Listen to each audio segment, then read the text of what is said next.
பீட்ரூட்டில் சத்தான ஒரு டிஷ் பண்ணலாம். இப்போ வந்து நம்ம ஒரு பீட்ரூட் தோல் சீவிட்டு 3 குட்டி குட்டி தக்காளி நம்ம வேக வச்சுருக்கோம். தக்காளியில் தோல் எடுத்துடலாம்.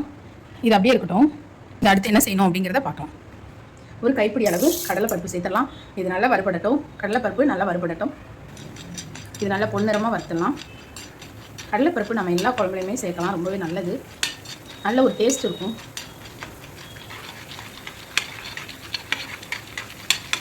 ஒரு ஸ்பூன் சோம்பு, ஒரு ஸ்பூன் ஜீரகம் சேர்த்துடலாம். இது நல்லா வறுபடுத்தும்.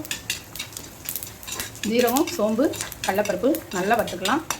இப்போ வந்து காரத்துக்கு தேவையான காஞ்ச மிளகாய் சேர்த்துடலாம். இதையும் நல்லா வறுத்துக்கலாம்.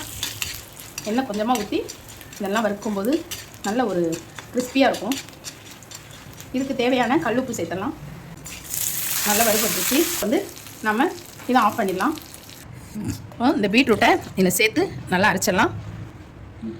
இப்போ இதை நல்லா பேஸ்ட் மாதிரி அரைச்சாச்சு. இதுக்கு அடுத்து என்ன பண்ணணும் அப்படிங்கிறத பார்க்கலாம். இப்போ இதை நம்ம பவுடராக நுணுக்கிட்டு வந்துடலாம்.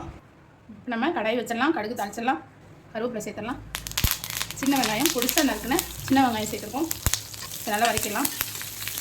வெங்காயம் நல்லா வதங்கட்டும். இப்போ நம்ம பீட்ரூட் அரைச்சி வச்சுருந்தோம் இல்லையா, அதை கலந்துடலாம். இப்போ இதை நல்லா வதக்கி விட்டுடலாம். இப்போ வெங்காயமும் நம்ம அரைச்ச பீட்ரூட்டும் நல்லா வதங்கட்டும். இப்போது நம்ம இந்த ஸ்டேஜில் இது நல்லா வதங்கிட்டு இருக்கு. நம்ம அரைச்சி வச்சுருந்தோம் இல்லையா, அந்த பொடியை இதில் ஆட் பண்ணிடலாம். இப்போ இதை நல்லா கிளறி விட்டுருங்க. சூப்பரான பீட்ரூட் கிரேவி ரெடி. இந்த மெத்தடில் நீங்கள் செய்யும்போது இது டேஸ்ட்டு சூப்பராக இருக்கும். நீங்கள் எப்போதும் செய்கிற பீட்ரூட் மாதிரி இருக்காது இது. இது இப்போ நல்லா கொதிக்கட்டும். நல்லா சுண்டுனதுக்கப்புறம் பார்க்கலாம்.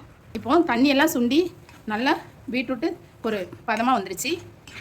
இப்போ ஸ்டவ் ஆஃப் பண்ணிடலாம். இதே மாதிரி செஞ்சு பாருங்கள், சூப்பராக இருக்கும். பீட்ரூட் சாப்பிட்ற அந்த இதுவே இல்லாமல் ரொம்பவே டேஸ்ட்டாக இருக்கும். இதே மெத்தடில் செஞ்சு பாருங்கள்.